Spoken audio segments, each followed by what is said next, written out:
అస్మద్గురుభ్యో నమః. శ్రీమతే రామానుజాయ నమః. కాశ్యపాన్వయ సంజాతం నారాయణ పదాశ్రితం శ్రీమన్నారాయణం వందే యతీశ్వర శ్రియాజుషం. అస్మద్గురు సమారంభాం యతిశేఖర మధ్యమాం లక్ష్మీవల్లభ పర్యంతాం వందే குரு பரம்பராம். ஆழ்வார்கள் வாழி அருளுச்செயல் வாழி தாழ்வாதுமில் குறவர் தாம் வாழி ஏழ் பாரும் உய்யா அவர்களுழைத்த அவர்கள் தாம் வாழி చెయ్యమర తన్నుడనే చేరుందు.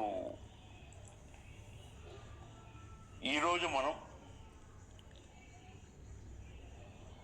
తిరువాయుమొళి దివ్య ప్రబంధం నుంచి 3వ పాసురం అనుసంధానం చేసుకుందాం. ఆళ్వార్களிலே தலைவரான நம்மாழ்வார் திவ்ய பிரபந்தாதிகளிலே தலைவாய்தான திருவாய்மொழியிலே முதல் திருவாய்மொழி, அதாவது முதல் 10 பாசுரத்துகளிலே எம்பெருமானுடைய மேன்மை பரத்வத்தை అంటే గొప్పదనాన్ని పల పల పాసురంగల్లే తెలివిస్తారు మనకు ఆళ్వారు. ఈ దివ్య ప్రబంధంలో మొదటి పత్తులో మనకు స్వామి యొక్క గొప్పతనాన్ని, మహిమను, పరతత్వాన్ని మనకు అనేక పాత్రలలో நம்மாழ்வார் அனுக்கிரகிச்சார். அதிலே முதல் பாசுரத்திலே தெரிவிக்கின்ற போது அவர் స్వామి మొదటి పాసురంలో స్వామిని గురించి చెప్తూ మనకు స్వామి ఎటువంటి వారు, ఎంత గొప్పదనం గలవారు అని వివరించారు. ఉయర్వర ఉయర్నలం ఉడయవన్ యవనవన్. ఉయర్వర ఉయర్నలం అంటే ఆనందాది గుణాలు అధికంగా గలవాడు స్వామి. కళ్యాణ గుణాలు, ఆనంద గుణాలు అనే విశిష్టమైన గుణాలు స్వామి యందు విపరీతంగా ఉంటాయి మనల్ని కరుణించడానికి. అయర్వర్ అరుణ్ అమరர்கள் అధిపతి అవన్. ఎంతో గొప్పవారు నిత్యులు. పరమపదంలో ఉండేది నిత్యులు, ముక్తులు. నిత్యులు అంటే నిత్యసురులు, ఎప్పుడూ అక్కడ ఉంటారు. ముక్తులు అంటే మనము పరమపదించాక చేరే స్థలం, ఆ పరమపదం. దానిలో మనం కూడా ఉండి ఆ నిత్యులతో కలిసి స్వామిని సేవిస్తూ ఉంటాం. అటువంటి నిత్యసురులు గొప్పవారు, వారికి కూడా స్వామి అధిపతి అని మొదటి పాసురంలో మనకు అనుగ్రహించారు நம்மாழ்வார். உயர்வர உயர் நலம் உடையவன் யவனவன் மயர்வரமதி நலம் அருளினன் யவனவன் அயர்வரும் அமரர்கள் అధిపతియవనవన్ తీరరుదుడరడి తొలుదెలన్ మననే. అటువంటి స్వామిని మనము ఆరాధించాలి అని ఈ పాసురంలో మనము గ్రహించాలి. அடுத்தபடியாக 2வது பாசுரம், చేతనంగలే కాటిలం అచేతనంగలే కాటిలం గొప్పవారు పెరుమాళ్ అని వివరించారు. చేతన విలక్షణం స్వామి అని వర్ణించారు நம்மாழ்వారు. చేతనం అంటే ఆత్మ, అచేతనం అంటే శరీరము. ఆత్మకు జ్ఞానం ఉంటుంది అంటే తెలివి ఉంటుంది కాబట్టి దాన్ని చేతనం అన్నారు. శరీరానికి జ్ఞానం ఉండదు కాబట్టి అది అచేతనం. చలనం ఉంటుంది కానీ జ్ఞానం ఉండదు, తెలివి ఉండదు. తెలివిగల ఆత్మను చేతనమని, తెలివి లేని ఈ శరీరాన్ని అచేతనం అని అంటారు. స్పర్శ ఉంటుంది కానీ స్పర్శతో అది ఇంద్రియాలను మాత్రమే గ్రహిస్తుంది. జ్ఞానవంతమైన ఆత్మ అజ్ఞానవంతమైన శరీరాన్ని ఆశ్రయించి ఉంటుంది. ఈ రెండు తత్వాలే అన్ని జీవులను ఉంటాయి. అంటే ఆత్మ, శరీరం. ఆత్మకు రూపం ఉండదు, కానీ అది ఉన్న శరీరానికి మాత్రము రూపాలు ఉంటాయి. ఈ చేతన అచేతనాల కంటే గొప్పవాడు పరమాత్మ అని గ్రహించాలి మనం. ఆత్మ వలన జ్ఞానము మనం తెలుసుకొని ఆ పరమాత్మను ఆరాధిస్తూ ఉండాలి. జ్ఞానానంద రూపుడు స్వామి. జ్ఞానము ఆనందం గల రూపాలు గలవాడు మన పెరుమాళ్. ఆ స్వామికి సరియైన వాడు కానీ ఆ స్వామి కంటే ఎక్కువ వారు కానీ ఉండరు. అవనుకు ఒప్పానవన్ ముక్కాలత్తిల్ ఇవన్ ఈలన్ అని రెండో పాసలు అర్థం.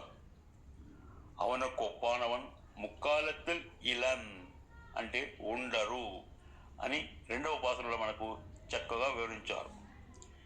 జరిగిన కాలంలో స్వామికి సమానమైన వాడు కానీ ఎక్కువ వాడు కానీ, ఇక జరిగే కాలంలో స్వామికి సమానమైన వాడు కానీ ఎక్కువ వాడు కానీ ఉండరు అని మనం గ్రహించాలి.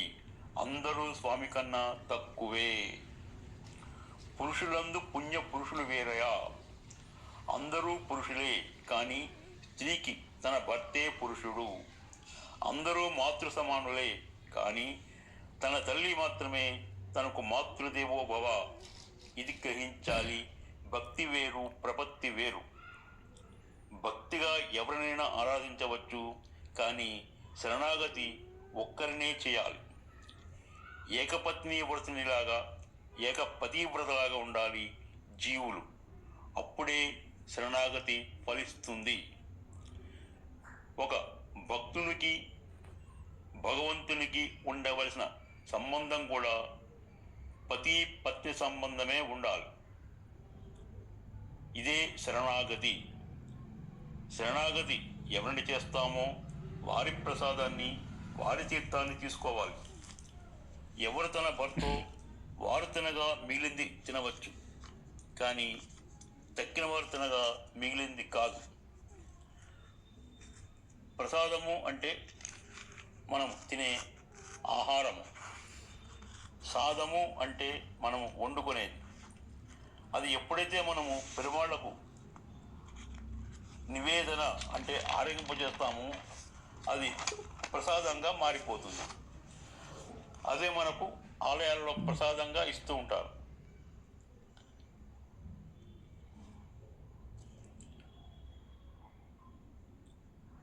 ఒక స్వామి ఆ నారాయణుని ఆశ్రయించిన వారు ఎంతో గొప్పవారు.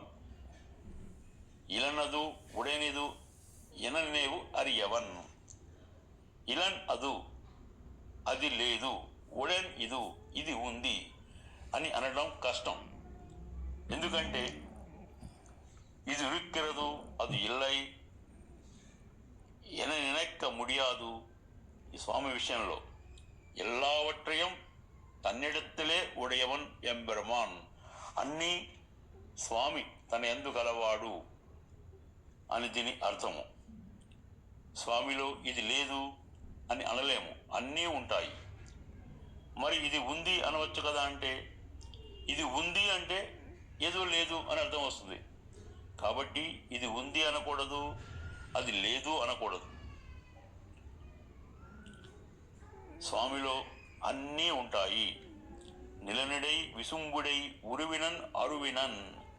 నిలనిడై అంటే భూమి, విసుంబుడై అంటే ఆకాశము. నిలనిడై విసుంబుడై భూమి ఆకాశంలో ఉన్న అన్ని వస్తువులు స్వామిలో ఉంటాయి. పైలోకాలు, కింది లోకాలు, అన్ని లోకాలు స్వామిలో ఉన్నవే. ఉరువినన్ అరువినన్. ఉరువు అంటే రూపము, అరువు అంటే రూపం లేని. ఉరువినన్ అరువినన్ రూపము లేని ఆత్మ రూపం కలిగిన శరీరాన్ని ఆశ్రయించి ఉంటుంది. అన్ని వస్తువులు ఉంటాయి స్వామిలో, కానీ వాటికి సంబంధించిన సుఖదుఖాలు స్వామికి అంటవు.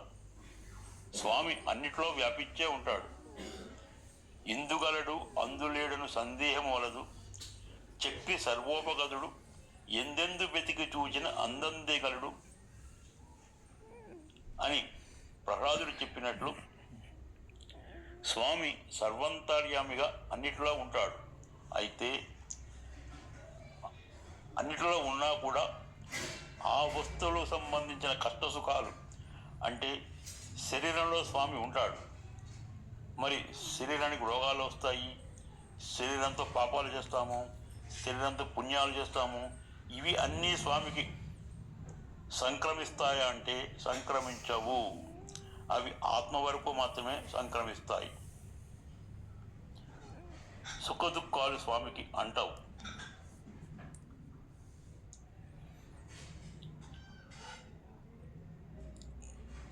వేరే దేవతలను మనం ఆశ్రయించిన కన్నా సర్వదేవ నమస్కారాయ కేశవ ప్రతిగచ్చతి. ఒక్కొక్కరి ఆలయానికి వెళ్ళి ఒక్కొక్కరిని మనం ఆశ్రయించడం కన్నా, నమస్కరించడం కన్నా ఒకే ఒక్క కేశవుని మనము ఆశ్రయించి ఆ స్వామికి నమస్కరిస్తే అందరి దేవతలకు మనము నమస్కారము చేసినట్లే. సర్వదేవ నమస్కారాయ కేశవ ప్రతిగచ్చతి అని దీని అర్థం. మనం ఈరోజు శుక్రవారం అని, రేపు శనివారం అని, సోమవారం అని అలా ప్రతిరోజు ఒక కొబ్బరికాయ తీసుకువెళ్ళి ఏదో ఒక స్వామి కొట్టి ఏదో ఒక స్వామికి నమస్కరించడం కన్నా అదే కొబ్బరికాయను, అదే నమస్కారాన్ని కేశవునికి కనుక సమర్పిస్తే అది సర్వదేవతలకు చేరుతుంది. ఇది మనము గ్రహించాలి. జై రామానుజ, జై జై రామానుజ.